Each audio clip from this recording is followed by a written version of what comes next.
यह कहानी है उत्तर प्रदेश के एक छोटे से और सुनसान रेलवे स्टेशन की, जिसका नाम था बेगमपुर। सालों पहले एक आम स्टेशन हुआ करता था, लेकिन एक खौफनाक हादसे के बाद सरकार ने इसे भूतिया घोषित करके बंद कर दिया। अब वहाँ कोई ट्रेन नहीं रुकती। लोग कहते हैं कि सूरज ढलने के बाद जो भी उस स्टेशन के प्लेटफॉर्म पर कदम रखता है वह कभी लौटकर नहीं आता। अंधेरी रात और आखिरी लोकल। नितिन एक पैरानॉर्मल इन्वेस्टिगेटर, भूत प्रेत की खोज करने वाला था। उसे भूतिया कहानियों पर यकीन नहीं था और वह बेगमपुर स्टेशन का सच दुनिया के सामने लाना चाहता था। एक रात करीब 11:45 नितिन अपने हाथ में कैमरा और टॉर्च लेकर बेगमपुर स्टेशन के पास घने जंगलों को पार करता हुआ वहां पहुंचा। चारों तरफ सन्नाटा था, सिर्फ झिंगुरों की आवाजें आ रही थी। स्टेशन की इमारत खंडहर हो चुकी थी, दीवारें काली पड़ चुकी थी और जंग लगी पटरियों पर सूखी पत्तियां बिखरी हुई थी। नितिन ने मुस्कुराते हुए अपना कैमरा ऑन किया और बोला, दोस्तों, मैं इस वक्त बेगमपुर स्टेशन पर हूँ। यहाँ का माहौल डरावना जरूर है, लेकिन भूत जैसी कोई चीज़ नहीं। तभी अचानक क्रैक। स्टेशन का पुराना लाउड स्पीकर, जो सालों से बिना बिजली के पड़ा था, अजीब सी सरसराहट के साथ चालू हो गया। सन्नाटे को चीरती हुई चीख। लाउड स्पीकर से एक रोती हुई औरत की आवाज़ गूंजने लगी। गाड़ी संख्या 404 प्लेटफॉर्म नंबर 1 पर आ रही है, अपनी जान बचाओ। नितिन के रोंगटे खड़े हो गए। तभी स्टेशन की सारी बंद पड़ी ट्यूबलाइट्स एक साथ टिमटिमाने लगी। हवा अचानक इतनी ठंडी हो गई कि नितिन के मुंह से भाप निकलने लगी। तभी दूर अंधेरे में ट्रेन की सीटी की आवाज़ सुनाई दी।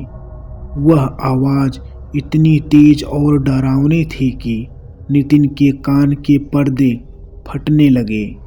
लेकिन अजीब बात यह थी कि पटरियों पर कोई ट्रेन नहीं दिख रही थी, सिर्फ एक तेज सफ़ेद रोशनी उसकी तरफ बढ़ती चली आ रही थी। प्लेटफॉर्म नंबर 1 का खौफ। रोशनी जैसे ही प्लेटफॉर्म के पास पहुंची, वह हवा में गायब हो गई। लेकिन जो पीछे छूट गया, उसे देखकर नितिन के हाथ से कैमरा छूट गया। पूरा प्लेटफॉर्म अब खाली नहीं था। वहाँ दर्जनों लोग खड़े थे, या यूं कहें कि लाशें खड़ी थी। किसी का सिर कटा हुआ था, किसी के हाथ पैर उल्टे थे और उनकी आंखें बिल्कुल सफ़ेद और धसी हुई थी। उन सबने रेलवे के पुराने जमाने के कपड़े पहने हुए थे। वे सब धीरे धीरे नितिन की तरफ मुड़े। तभी नितिन को अपने पीछे किसी की मौजूदगी का एहसास हुआ। उसे कांपते हुए पीछे मुड़कर देखा। वहाँ एक औरत खड़ी थी, जिसने सफ़ेद साड़ी पहनी थी, लेकिन उसकी साड़ी का निचला हिस्सा खून से लथपथ था। उसका चेहरा पूरी तरह जला हुआ था और उसकी आंखें नहीं थी, सिर्फ 2 काले खाली गड्ढे थे, जिनमें से खून बह रहा था। वह औरत हवा में तैरती हुई नितिन के करीब आई। उसकी सड़ी हुई लाश जैसी बदबू से नितिन का दम घुटने लगा। उसने चीखने की कोशिश की, लेकिन डर के मारे उसकी आवाज़ गले में ही फंस गई। औरत ने अपना सूखा हड्डियों वाला हाथ नितिन के गले पर रख दिया। उसकी अंगुलियों बर्फ से भी ज़्यादा ठंडी थी। उसने अपनी भयानक गूंजती हुई आवाज़ में कहा, सालों पहले मुझे इसी स्टेशन पर ट्रेन के आगे धक्का दिया गया था। तब से मैं अकेली हूँ। क्या तुम मेरे साथ चलोगे? नितिन ने पूरी ताकत लगाकर खुद को छुड़ाया और स्टेशन के बाहर जंगल की तरफ अंधाधुंध भागा। वह पीछे मुड़कर नहीं देख रहा था।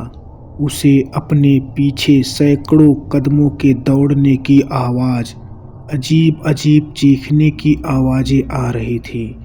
जैसे ही वह स्टेशन की सीमा से बाहर निकला, सारी आवाज़ अचानक बंद हो गई। अगली सुबह कुछ स्थानीय चरवाहे स्टेशन के पास से गुजरे। उन्हें प्लेटफॉर्म नंबर 1 पर नितिन का कैमरा मिला। कैमरा पूरी तरह टूटा हुआ था, लेकिन उसकी मेमोरी चिप सुरक्षित थी। जब पुलिस ने उस चिप को देखा तो उसमें सिर्फ आखिरी के 5 सेकंड का वीडियो था। नितिन कैमरे की तरफ देख रहा है। उसकी आंखें खौफ से फटी हुई हैं और उसके पीछे हवा में तैरती हुई एक बिना आंखों वाली औरत सीधे कैमरे में देख रही है। नितिन का आज तक कोई पता नहीं चला। बेगमपुर स्टेशन आज भी वही है और आज भी वहाँ रात को लाउड स्पीकर अपने आप बज उठता है। दोस्तों, आपको यह स्टोरी कैसी लगी प्लीज़ कमेंट करके बताएं, और अगर आपके पास भी ऐसी कोई स्टोरी है तो हमारे साथ शेयर ज़रूर करें, और जाते जाते चैनल को सब्सक्राइब और वीडियो को लाइक ज़रूर करें।